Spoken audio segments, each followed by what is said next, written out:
Hey everyone, welcome back to How to Fix Techie. If you want to start building Android apps, whether you're a beginner or just testing something, then the first step is installing Android Studio. In this video, I'll walk you through how to download and install Android Studio on Windows 10 the right way. Let's jump right in. Open your browser and search for Download Android Studio, or just visit developer.android.com/studio. Click the big Download Android Studio button, accept the terms and conditions, and the download will begin. Once it finishes, double-click the installer file to launch the setup wizard. Click Next, then Next again to choose the standard installation. Leave all components selected, especially the Android SDK and emulator, and click Next to continue. Now, choose your install location, or leave it default, and click Install.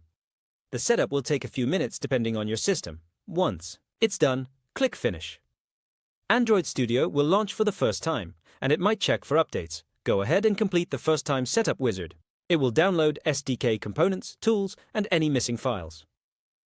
After that, you'll land on the welcome screen, and you're ready to start your first project.